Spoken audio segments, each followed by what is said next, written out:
Hello, it's Katie Forstall, and I am coming back today with part 2, chapter 2 of my book, 10 Common Sense Reasons to Reject Pornography. And you can find all this information at my blog at rejectpornography.com. And all references will be there, and you can read this. I'm reading it to you because I just felt like it was another way to get the word out. It's an unfinished book that I hope to finish, and I would love to get someone to collaborate with me if they're interested. So this is, I think, number 7 of a series, and at the end of this, I'll put a end screen where you can go to the beginning and start reading. It's also all on a playlist. So yesterday we talked about prostitution, sex trafficking, and pornography, and how they're all linked together. We talked about how America has been handling this from a business perspective and from an ideological perspective. And today we're going to talk about comparing cultural ideologies and think about where America wants to go with all this. So the next part of this chapter, chapter 2, is on a global level comparing cultural ideologies. While youth in Thailand and India feel obligated to perform sex work in order to help their families survive financially, Japanese teenagers sell themselves in order to buy the most fashionable clothing in an effort to keep up with the latest wave of commercialism. Mindsets that are passed down through the generations become norms, and children suffer. Thailand sex tourism. Thailand boasts a strong sex tourism economy, using a disenfranchised group of poor citizens to fill the increase in demand that was capitulated by the American military. This is in quotation mark because this was what they called it. Rest and recreation policies of the American military added a robust local trade. The American military initiated a practice for soldiers away from home.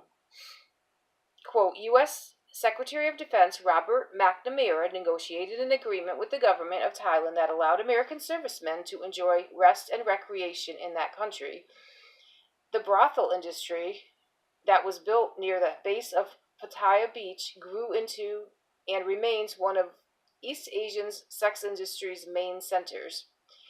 End quote. Interestingly, McNamara is the same man who covered up the study he did on the Vietnam War and allowed the conflict to go on for way too long, allowing many of our men to be killed and maimed in battle. Two governments coming together in what they decided was good for their country's economic and social welfare affected generations of men and women alike and became part of what changed the moral compass of America. Sex became a commodity and people became pawns. In an academic paper entitled Sex Workers and Cultural Policy, Mapping the Issues and Actors in Thailand, the author quotes several sources that explain the plight of Thailand's women. Quote, it is essential to look more carefully at sex workers themselves and why they enter the industry. Most of the women engaged in sex work are motivated by money and the concept of duty. Not all of these women face extreme economic hardship,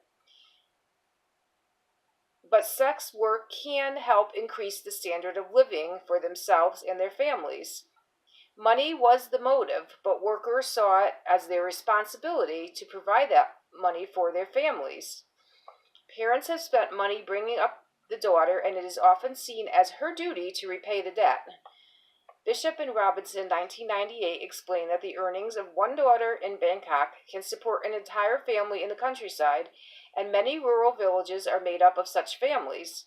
As noted earlier, the impact of sex work on the Thai economy is significant, and many Thais are economically dependent on the commercial sex industry. End quote.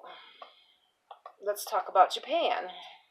Quote, in Japan, sex and sexual relations are not always viewed as moral issues. Japanese have traditionally viewed sexual relations as a natural phenomenon, like eating, to be enjoyed in its proper place. Thus, prostitution is widely accepted as a natural component and even a necessity in society. With very relaxed laws regarding children, it is legal for men to have sex with children as young as the age of 12. However, in 1997, when the Japanese government became embarrassed by the teenage schoolgirls lining the streets prostituting themselves In order to earn money to buy Gucci purses and the latest fashions, they finally decided to make some changes and curb the obscenity. Although the legal age of consent was 13, prostitution among this age group was increasing and causing concern. End quote. The latest craze in Japan, sex dolls, shows just how deceived and depraved a society can become when sex becomes a commodity. One man, a physiotherapist named Masayuki Ozaki, who describes Japanese women as cold-hearted and selfish, tells his story. Quote, "My wife was furious when I brought home Mayu. These days, she puts up with it, reluctantly. When my daughter realized it wasn't a big Barbie doll, she freaked out and said, 'Gross,' but now she is old enough to share clothes with Mayu. I want to be buried with her and take her to heaven." End quote. Another 62-year-old married father of two, Senji Nakajima, says, quote, "People always want something from you, like money or commitment. But my heart flutters when I come home to Sayari, his sex doll. She never betrays me. She makes my heart melt away." Mr. Nakajimi swears he would never cheat on his doll and says he has no need for a prostitute anymore. We could call that good news. The bad news is these men have lost their minds enough to not understand that dolls are not she's. They are its. The cost for this twisted pleasure, approximately $6,000 US. Less developed countries such as India have passed similar mindsets as in the Thailand through the generations, allowing young girls to be pushed into prostitution by their own families. Intergenerational prostitution in Calicut, India is so ingrained in the culture that mothers prepare their daughters as if it were an undeniable fate. Some even hold their daughters back from getting out of prostitution, that is, because they do not want to be abandoned themselves. It is a harsh environment for children growing up, as they are forced to hide under the bed while mothers of sex work take 20 to 30 clients per day. Fortunately, there are agencies there trying to pull children out and give them a chance for restoration through education. The widespread use of pornography in this country will only make things worse for them. Quote, "In India today, 1 in 5 teenagers watch porn before the age of 13. Violent 3D animation sex videos are especially created for this young market. They start with a pop-up site in which a woman prompts the user to undress her. That act then leads to violent sex games." End quote. I will conclude this section with a brief look at some other countries and how policies and cultural mindsets harm children, then return to America's roots and consider the direction we should take. This is a quote, "In December 2004, an Edmonton man who had sex with a 13-year-old autistic girl was sentenced to 7 years in prison. Brian Scott Deck pleaded guilty to 6 counts, including sexual interference and luring a child on the internet." Quote, "Canadian children were considered especially vulnerable to cross-border pedophiles because the age of consent for sexual activity in Canada is only 14 years of age, one of the lowest ages in the Western Hemisphere. There were more than 10 million internet users in Canada, and 99% of children in Canada had access to the internet. According to Microsoft Canada, 25% of the children with access to the computer had been approached by a stranger online. 15% of the children had actually met an internet stranger without their parents' knowledge. Some of these children never returned to their homes again." End quote. The following excerpts are from the Trafficking in Persons Report Country Narratives. I mentioned in the past chapter that Ronald Reagan started the Trafficking in Persons Report, and it still continues today. I think it's updated every year, or at least every couple of years. And so there's going to be a lot of information here about different countries. I'm just kind of trying to briefly go through. It's a very complicated report. And again, all these notes are on rejectpornography.com. But this is there's a PDF for this. This is the one from 2016, Trafficking in Persons Report, Country Narratives. You can look that up on the internet too without even having to go to my website.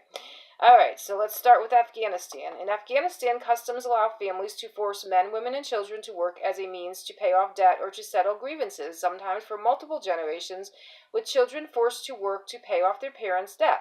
Some Afghan families knowingly sell their children into sex trafficking, including for Bacha Bazi, where men, including some government officials and security forces, use young boys for social and sexual entertainment. In Antigua and Barbuda, there are anecdotal reports that children are subjected to sex trafficking, including by parents and caregivers. In China, women and girls are kidnapped or recruited through marriage brokers and transported to China, where some are subjected to prostitution and forced labor. In Colombia, authorities reported high rates of children exploited in prostitution in areas with tourism and large extractive industries. Sex trafficking in mining areas sometimes involves organized criminal groups. Transgender Colombians and Colombian men in prostitution are vulnerable to sex trafficking within Colombia and in Europe. Colombian children and adults are exploited in forced begging in urban areas. Illegal armed groups forcibly recruit children to serve as combatants and informants to cultivate illegal narcotics or exploit them in sex trafficking. Colombia is a destination for foreign child sex tourists, primarily from North America and Europe. In Guatemala, women, girls, and boys are exploited in sex trafficking within the country, and in Mexico, the United States, Belize, and other foreign countries. Foreign child sex tourists, predominantly from Canada, the United States, and Western Europe, and Guatemala, men exploit child sex trafficking victims. In Hungary, vulnerable groups, including Hungarians in extreme poverty, Roma, unaccompanied asylum seekers, and homeless men, Hungarian women and children are subjected to sex trafficking within the country and abroad, mostly within Europe, with particular high numbers in the Netherlands, Belgium, Germany, Austria, Switzerland, and the United Kingdom. Hungarians, particularly Romani women and girls from eastern Hungary and from East State care institutions, are exploited in sex trafficking in large numbers. In Belgium, by Hungarians also of Romani origin. A large number of Hungarian child sex trafficking victims exploited within the country and abroad come from state-provided child care institutions and correctional facilities, and traffickers recruit them upon leaving these institutes. Hungarian women lured into sham marriages to third world nationals within Europe are reportedly subjected to forced prostitution. In Iran, girls between the ages of 13 and 17 are targeted by traffickers for sale abroad. Younger girls may be forced into domestic service until their traffickers consider them old enough to be subjected to child sex trafficking. An increase in the transport of girls from and through Iran en route to other Gulf states for sexual exploitation has been reported from 2009 to 2015. During the reporting period, Iranian trafficking networks subjected Iranian girls to sex trafficking in brothels in the Iraqi Kurdistan region. The media reported Kurdistan regional government officials were among the clients of these brothels. In Tehran, Tabriz, and Astaria, the number of teenage girls exploited in sex trafficking continues to increase.